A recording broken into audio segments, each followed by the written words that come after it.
Gcast Negros 10 ang top 10 nga balita sa Negros Island region ang amo ni dulong sa inyo. Kagaring atong top story subong nga adlaw, April 28, 2026. 13 anyos ka dalagita nga missing nasapuan nga patay sa Cantone. Koneksyon sa police major sa kay atong ang ginapadalman sa PNP. 13 ka mga motorsiklo nga naabtan nga nag-upod sa drug racing in-impound. Ido na sapuan nga ginsunog sang kaingot balay. Kag sa good vibes, kinalahon ang working student nga negosyante na sang UNR. Inatanan sa Digicast Negros 10.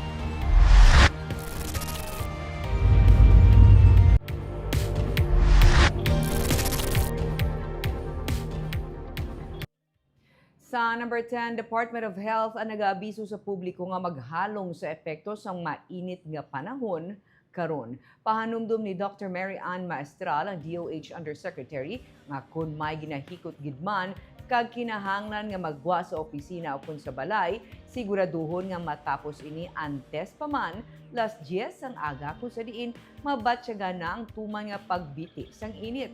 Siguraduhon nga nagatener sa mabugnaw o kung well-ventilated nga area. Kag labing importante ang pag-inom sang tubig o kung mag-hydrate. Kay samta nagabatsyag sang init padayon man ang pag-evaporate sang tubig gikan sa lawas. Madamo sunod sa iyang masakit nga nagaresulta kung ma-dehydrate. Nagapabilin nga mataas ang heat index karon. Subong nga adlaw sunod sa pag-asa, 41 degrees Celsius ang pinakamataas nga heat index sa Negros Occidental. Kita, huwag ko gahambal na isa ka litrugig subok. Kundi nabitbit lang da sang imo, sulod dan sang tubig, inom. Kay samtang gabat siya kita sang init, sige evaporate sang tubig sa lawas naton. Kadamo sang masakit na maresulta kung na-dehydrate kita. Stay away from init. Wala lang as much as possible prepared na mga drinks wala kay gadugang pa dehydration naton mga soft drinks na namin itali pero try to stay away from those water is the best.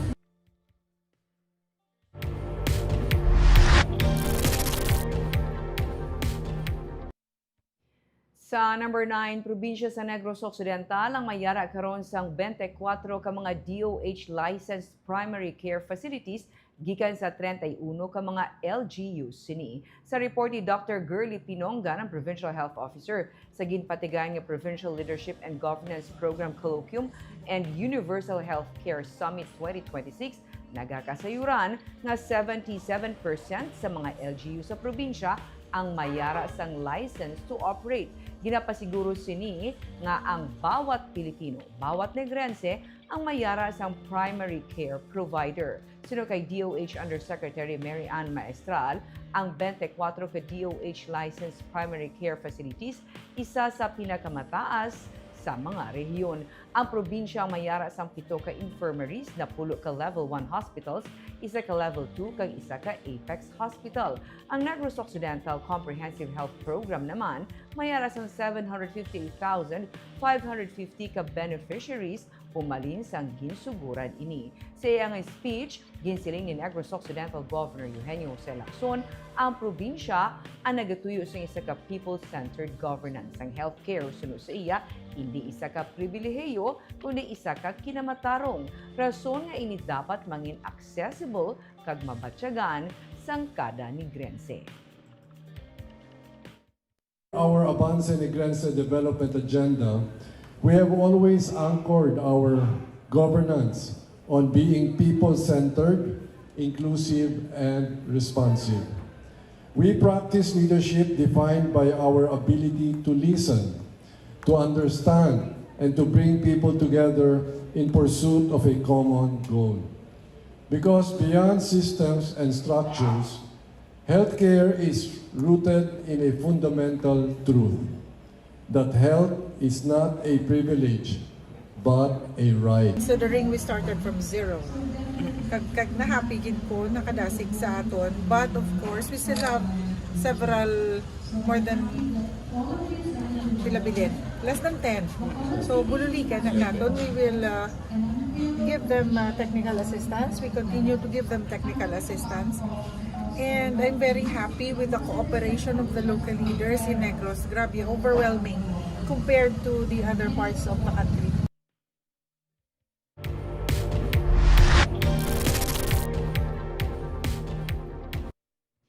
Sa number 8, ido na sapwan nga ginsunog sang kaingod balay. Abril 18 sa nadula ang ido nga si Joker, kag Abril 19 na sapwan na lamang nga sunog na ang lawas sini sa Purok Mahogany, Barangay Oringao sa Cabancanan City.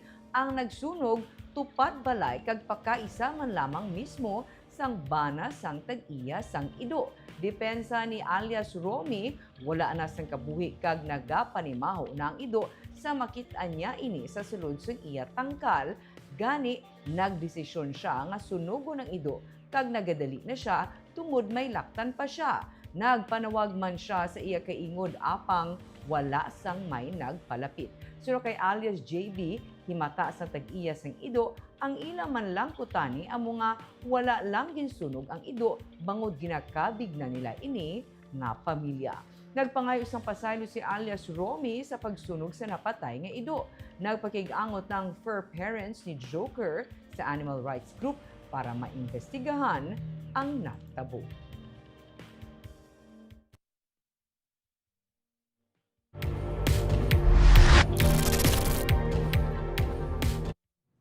Sa number 7, 13 ka mga motor nga naabtan nagaupod sa drag racing, gin-impound. Sa bulig sa isa ka informant, ginpahibalo sa Land Transportation Office kag Bacolod City Police Office ang nagakatabo nga drag racing kung kagabihon sa Bacolod Negros Occidental Economic Highway sa bahing sang Barangay Granada sa Bacolod. Gani las 11:30 Domingo sang gabi, kinkadtuan ini sang LTO kag PNP kag naabtan ang palumbaanay sa motor kag bilang resulta gin-impound ang 13 ka mga motor nga naabtan yara sa lugar. Ini ang kabahin sa inisyatibo sang ahensya nga himuon safe ang dalanon para sa mga motorista. Antes sini madugay na nga ginareklamo sa mga motorista nga nagalabay sa among bahin sang highway nga nagakatabo nga palumba sa motor kun gabi kag ang gahod nga nagalabot pa sa mga pamalay malapit sa area.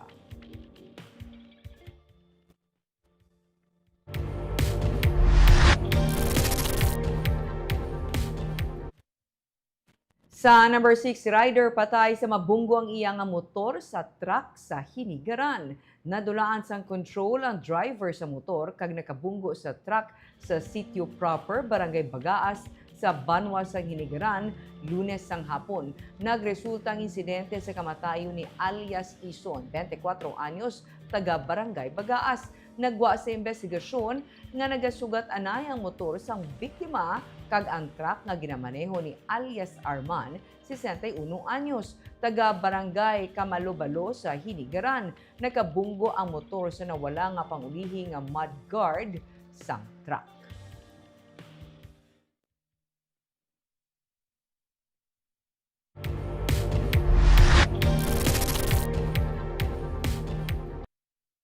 Sa number 5, ginahaylos ng syudad ang mga tenants sa 3 ka mga mayor nga public market sa Bacolod City nga ipabilin ang katinlo sang mga merkado. Ginsiling ni Bacolod City Administrator Attorney Mark Steven Mayo nga may ginadihon na nga ordinansa ang sangguniang panlungsod sang syudad agud maplastar ang mga pagsulundan kung sino nga mga tenants ang nagakaangay nga hatagan sang award sang pwesto sa merkado. Lakip na sa mga posible nga mag-qualify sa transfer of ownership amo ang mga tenant nga nagasunod sa mando sa syudad nga ipabilin ang katinlo sa merkado. Dugang pa ni Mayo, 2 ka beses sa kada bulan nagapatigayon sa flushing ang syudad sa Libertad, Burgos kag Central Market.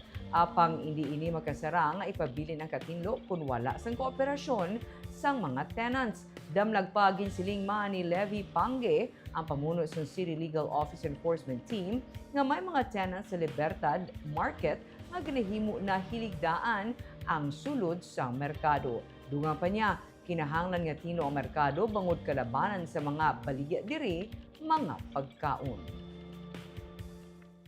We are making it possible ng actual occupants naton this time they will be qualified and eligible nga mangin awardees na.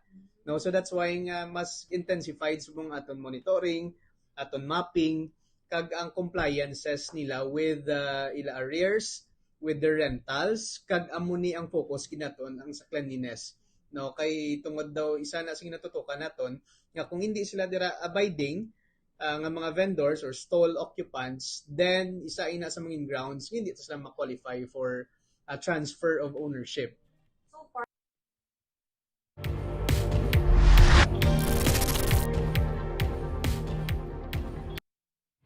Sa number 4, Mayor Greg Gasataya nagpangabay sa DPWH nga butangan sang safety signages ang ginaobra nga dalan. Sa video ni Jason Margaha Villanueva Jr., makita nga nagdasok sa nawasak nga taklob sang manhole ang pangunang aroida sa isa ka motorsiklo nga nagalabay sa dalan Araneta sa atubang sang Gaisano City sa Barangay Singkang Airport sa Bacolod City. Iya sa Department of Public Works and Highways ang among nga manhole. Matapos sini gilayon nga nagpakig-angot si Mayor Greg Gasataya sa DPWH agud siguruhon nga maislan gilayon sang bakod nga taklob ang among nga manhole. Mayara sa nga nagapadayon nga road construction sa among nga dalan kag kun kisa nagatuga ini sa mahinay nga lakat sa traffic. Sunod sa alkalde, madamo na sa mga reklamo nga nabato ng syudad may angot sa among nga road construction. Rason nga ginahaylo niya ang DPWH kag ang contractor sa among nga proyekto nga magbutang sa mga safety signages agud malikawan ang mga kaangay nga insidente. It's a matter gid siguro na ang DPWH should provide the necessary assurance nga hindi mamutang sa risk ang mga pumuluyo nga nagalabay sa area nga gina-conduct nila ang mga constructions nga ilaymo. Kati mandated man na kay may supposedly there's a budget being provided for by DPWH sa mga construction companies to ensure safety and protection sa palibot.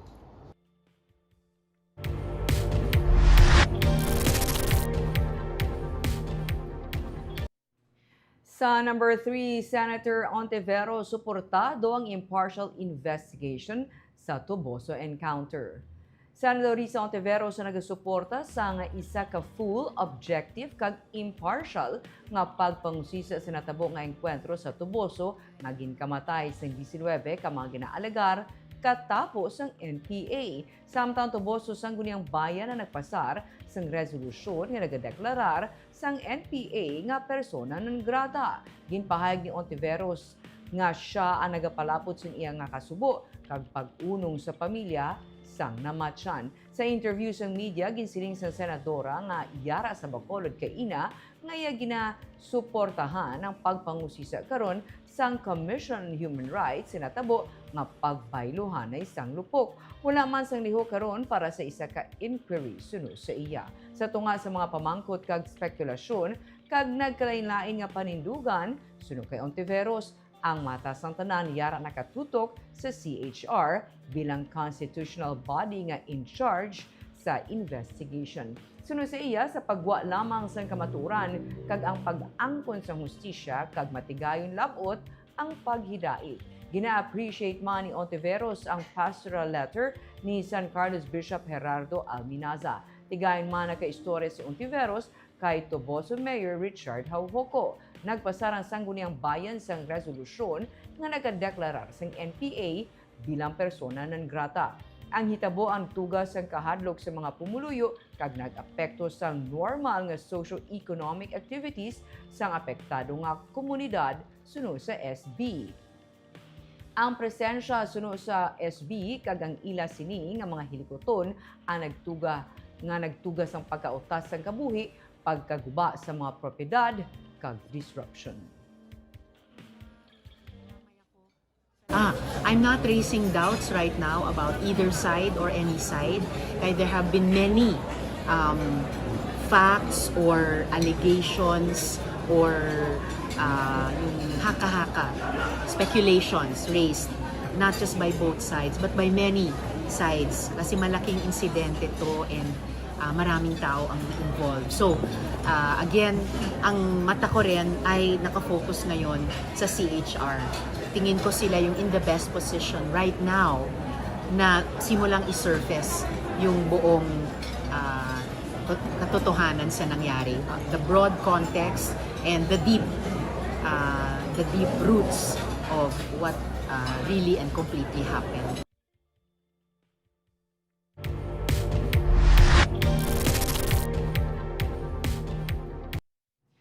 Sa number 2, koneksyon sa police major sa kay Atong Ang ginapadalman sang PNP.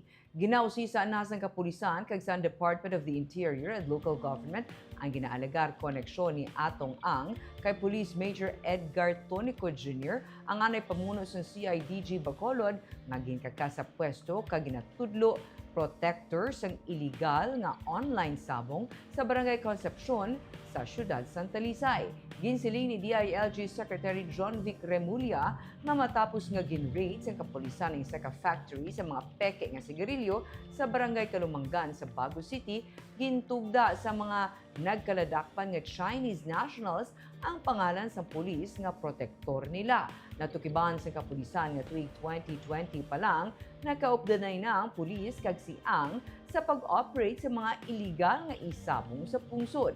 Ginaalagar man nga ang mga nagapadalagan sa factory sa peke nga sigarilyo kag sa isabong sa Negros Occidental ang isa lamang ka grupo. Ginhingad na ni Remulla ang duha ka persona nga yara sa likod sa operasyon.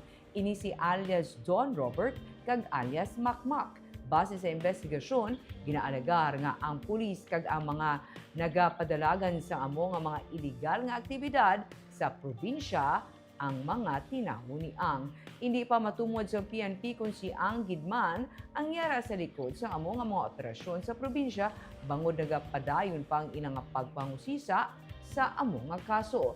Ang pulis nga protektor ang yara na sa karon sa preventive custody sa Police Regional Office Negros Island Region.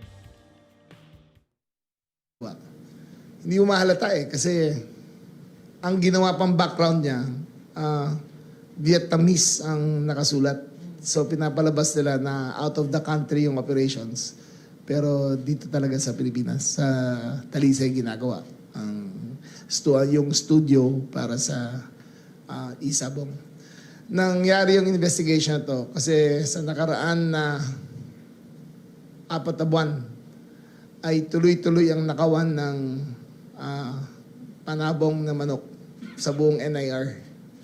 Yung pala, kinukuha yung panabong na yan, hinanakaw, binibenta doon sa cockpit na illegal at doon ginagawa yung mga laban. So, small things led to big things hanggang nabuwag namin yung sindikato nila.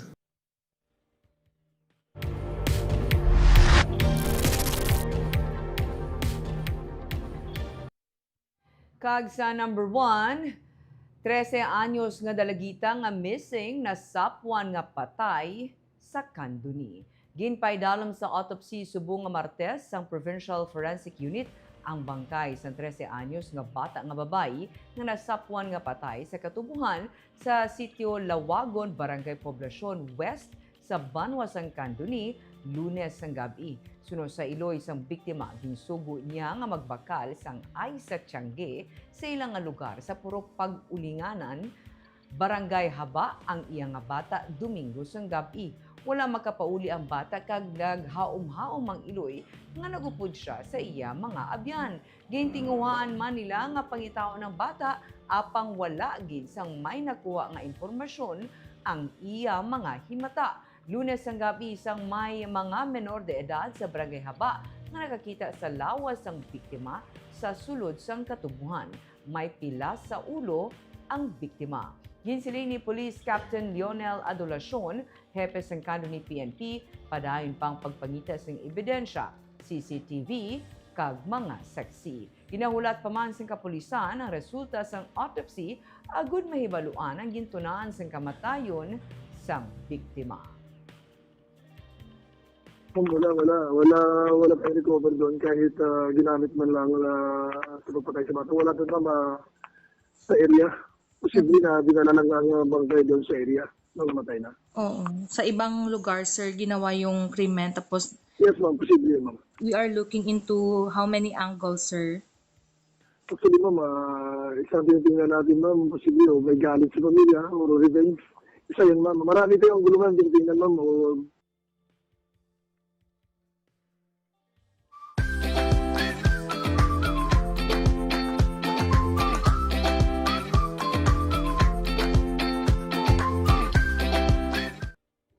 Sa Good Vibes, working student na small business owner pa. Samtang nga isa siya ka working student, naga-supply man siya sa mga handmade bouquet sa mga baligyaan para maka-income pagid. Ang iyang nga istorya sa report ni Jenny Kaunga. Ang kabudlayan kagkakulang sa oras, hindi makapugong sa isa ka estudyante nga may determinasyon sa paglabot sang iya nga handong. Inigin pamatud-an ni Malvic John Bayonon, isa ka fourth-year marketing student kag isang mga student assistant sa University of Negros Occidental, Recoletos. 2023 nagsugod si Malvic sa simple nga paghimo sang handmade bouquet nga regalo lamang kuntani para sa isa ka abyan. Bangod sa positibo nga feedback sang iabyan, nagdesisyon si Malvic nga magbaligya sini agud makabulig sa iya nga galastuhon sa eskwelahan. Ang akong business is first, hindi na siya nga for business kita. So actually, naghimo ko ya bouquet para tani nga gift sa ako na friend, na student nurse, which is si Mariel, nga para tani gift ko as a unique gift para sa iya. And after that, after ng pila ka months or pila ka weeks dito, nda ko nag-decide kay ako man na classmate nga business owner man, gimpush niya ko, ginamala niya ko nga why not try ko mag-business sa amo na nga bouquet or sa amo na handmade bouquet. So do dito ko parang nakapaminsar nga sige, why not. So from starting dito, nagtikto na ko, i-start ko na si Melon Style, which is nga padayon pa hasta subong nga para nga gasustinar man sa akon bilang ay working student. Siya mismo nagaobra sang iya nga ginabaligya nga bouquet. Ginapulawan niya kun gabi bangod kun adlaw naga-eskwela siya kag naga-assist sa library. Ginpasangkad man niya ang iya nga negosyo. Kag subong, hindi lang bulak ang ginabaligya, kundi pati na mga ready-to-wear nga mga bayo. Bali sa subong, hindi na isa akong business. So, meron ako subong business, which is ang RTW, nga ready-to-wear na mga tops nga for girls. So, bangod nga seasonal lang ako na bouquets, occasionally lang siya. Nag-try ko invest, which is ang RTW, para nga may additional ko nga income man, nga kahit paano, ang business ko is hindi lang isa, kundi kahit paano may extra pa ko nga kung seasonal lang bouquets, may RTW man ko nga pwede ko nga ibaligya man sa subong. So bali subong is duwa na kong business, the bouquets and the RTW. Bangod 40 na si Malvic, nagsugod naman siya sa iyang on-the-job training. Amo na suno sa iya daw ginakulang ang 24 oras sa isa ka adlaw. Sa piyak sini, handom ni Malvic nga makagraduate. Hindi pa man siya makagraduate sa sini nga tuig, bangod irregular ang iya nga status, sigurado naman siya nga ang mga bulak nga iya ginaobra, makahatag man sa dako nga kalipay sa mga graduating students nga makabaton sini. So this year, di pa ko makagraduate. Makagraduate ko by next academic year, 2027, December. Kay duwa ang akong subject, kay bangod regular kag working student ko sa UNOR. May duwa po nga subject na to take nga para next semester. Then hoping hopefully makagraduate ako by next year, academic year 2027. Sa karon, hindi lang sa sulod sa UNOR campus makita ang baligya ni Malvic. Bangod siya na karon ang naga-supply sa mga handmade bouquet sa mga baligyaan sa Bacolod kag Talisay. Jenny Kaunga para sa Digicast Negros.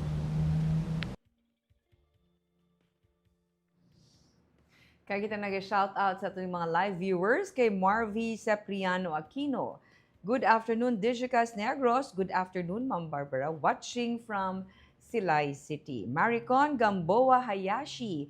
Good evening, Miss Barbara and Digicas. Hi, ma'am.